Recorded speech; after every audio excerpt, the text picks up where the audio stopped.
बिस्मिल्लाहिर्रहमानिर्रहीम। अस्सलाम वालेकुम वरहमतुल्लाह। मैं हूं हकीम रज़ा इलाही और आप देख रहे हैं हकीम रज़ा इलाही यूट्यूब चैनल। नाज़रीन, काफ़ी दिनों के बाद आपकी खिदमत में हाजिर हुआ हूं। ताख़ीर के लिए माज़रत चाहता हूं। बहुत सारे दोस्तों के व्हाट्सएप पे मैसेजेस भी आ रहे थे कि आप जो है वो काफ़ी दिनों से कोई वीडियो लोड नहीं हुई, यूट्यूब पे नहीं आई। तो हम इंतहाई मशकूर हैं उन दोस्तों के जो कि सराहते हैं, चाहते हैं। एक फरमाइश थी जो कि बड़ी शदीद किस्म की थी और मुसलसल 2-3 माह से उसके बारे में कहा जा रहा था। ये एक डिज़ीज़ है बालों के हवाले से, इसे ऑटोइम्यून डिज़ीज़ भी कहा जाता है और इसकी एलोपैथिक में बहुत सारी मेडिसिन दी जाती है।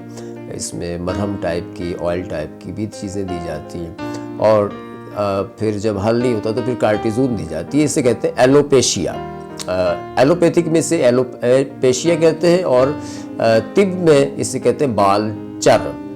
ये दायरे में बाल जाते हैं इस तरह से ना, बिल्कुल इस तरह सर के अंदर दायरे बन जाते हैं सिक्के की तरह और वो जिल्द जो है वो चिकनी हो जाती है, या ऐसे कहें कि आलू के मुशाबा हो जाती है। और बाकी सर पे बाल होते हैं, लेकिन बाज़ लोगों की दाढ़ी में दायरा सा बन जाता है, बाज़ लोगों की मूँछों में बन जाता है, बाज़ लोगों के इस तरह पेचेस बन जाते हैं सर में भी मुख्तलिफ जगहों पर। तो इसे हम एलोपेशिया और बालचर कहा जाता है। इसकी बहुत सारी इकसाम है। एक तो है जी इसका जो तिब में जो इसका बेहतरीन इलाज है वो मैं आपको बता देता हूँ।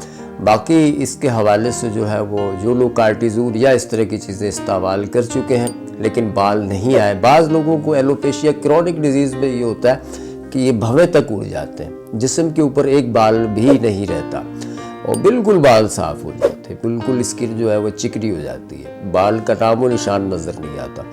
तो उसमें कार्टिज़ोन दी जाती है। कार्टिज़ोन से ये होता है खाते रहें तो प्रेडनिसोलोन या डेल्टा कॉर्टिल दी जाती है जिससे बाल आ जाते हैं, फिर वो छोड़ दे तो फिर दोबारा चले जाते हैं। तो ये है कि तिब के अंदर इसके लिए जो बेहतरीन इलाज है वो मैं आपको बता देता हूँ। बड़ा आसान सा इलाज है, आप बना सकते हैं घर पे और बहुत आसान इलाज है। ना बना पाए तो ये आप हमारे यहाँ से मंगवा सकते हैं, लेकिन ये बनाने में कोई दिक्कत नहीं है। हाँ, लेकिन ये होता है कि लोग जो है वो कोशिश यही करते हैं कि हम ना ही बनाएं तो मंगवा ही लें। तो हमारे यहाँ फिर पैसे ज़रा ज़्यादा चार्ज होते हैं ना, उसमें हम अपनी खिदमत भी चार्ज करते हैं ना, फिर उससे बेहतर नहीं है कि आप वहीं बना लें, घर पर बना लें, है ना, वो सही रहेगा। आज है जी हम नुस्खे की तरफ आते हैं। सबसे पहले हम लेंगे इसमें अंडे का तेल। ठीक है, अंडे का तेल जो है वो हमने लेना है 1 चम्मच के करीब। ठीक है, ये हमने ले लिया 1 टेबल स्पून अंडे का तेल, सही है। और इसके बाद हम लेंगे कैस्टर ऑयल। ठीक है, और ये भी हम लेंगे 1 चम्मच के बराबर। कैस्टर ऑयल आपको मेडिकल स्टोर से भी मिल जाएगा। ठीक है, और अगर कैस्टर ऑयल ना मिले तो फिर रोगन, बेद, अंजीर के नाम से आप ले सकते हैं। करशी का आता है ऑयल, वो ऑयल 1 चम्मच। ठीक है जी। फिर इसमें लेंगे हम जिंजर ऑयल, अदरक का तेल, ये लेंगे हम, ये भी 1 चम्मच। ठीक है जी। और इसके साथ हम लेंगे प्याज का तेल, ऑनियन ऑयल। आजकल बड़ा फेमस हुआ है, ऑनियन ऑयल का फोबिया हो गया है, कहीं भी सोशल मीडिया पे चले ऑनियन ऑयल ही बिक रहा है ना। तो ये प्याज का तेल ये काफ़ी अरसे से इस्तेमाल होता है तिब में, बहुत पुराना, लेकिन ये है कि इसकी अफादियत जो है वो लोगों को शायद अब पता चली है। ये है जी प्याज का तेल भी हमने डाला इसमें 1 चम्मच। ठीक है जी। रेसिपी अच्छी तरह से देख लें, फिर आप मुझे व्हाट्सएप पे पूछ रहे होते हैं तो या तो ऐसा किया करें, वीडियो 1-2 दफ़ा देख लिया करें, तफसील से समझ आ जाएगी। ना आए तो फिर मैं हाजिर हूँ, फिर मुझसे पूछ लें आप। ठीक है जी। हमने इन ऑयल्स में अब हमने डालनी है दक्कनी मिर्च। एक तो होती है ना काली मिर्च और एक होती है वाइट दक्कनी मिर्च होती है। वो काली मिर्च की मुशाबा होती है लेकिन वो वाइट होती है। उसका पाउडर हमने डालना है इसमें 1 चम्मच। ठीक है जी, 1 चम्मच हमने उसका पाउडर डाल दिया। अब है इसमें जो ख़ास चीज़ है काम करने वाली, उससे कहते हैं भिलामा। ये इससे बिलादर भी कहा जाता है, भिलामा भी कहा जाता है। तो ये याद रखें, कुछ लोगों को इससे एलर्जी हो जाती है। अगर एलर्जी हो तो फिर आप इसमें तिल का तेल भी शामिल कर सकते हैं, वैसे रेसिपी का हिस्सा नहीं है। ठीक है।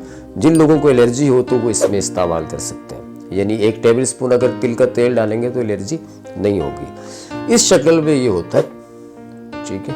हमने इसके सिर्फ 2 दाने लेने हैं। 2 दाने लेके इनको हम तोड़ेंगे तो ये इस तरह से हो जाएंगे।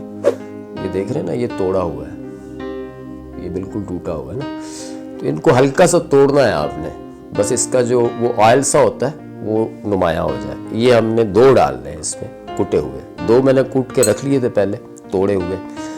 ये रख के अब हमने इसको मिक्स कर देना है। मिक्स करके और इसको हम एक शीशे की बाटल में डाल के या जार में डाल के इसको 3-4 दिन के लिए धूप में रख देंगे।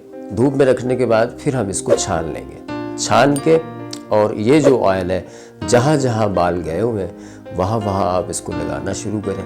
कुछ ही दिनों में आहिस्ता आहिस्ता जो है बाल आना शुरू हो जाएंगे और जो बाल आएंगे वो दोबारा नहीं जाएंगे। ठीक है जी, दुआओं में याद रखिएगा जी। ये रेसिपी थी, मैंने आपको बता दी। मिलते हैं फिर नई वीडियो के साथ। चैनल अच्छा लगे तो सब्सक्राइब कीजिएगा, बेल आइकॉन के बटन को ज़रूर दबाइएगा। दुआओं में याद रखिएगा जी। अल्लाह निगहबान।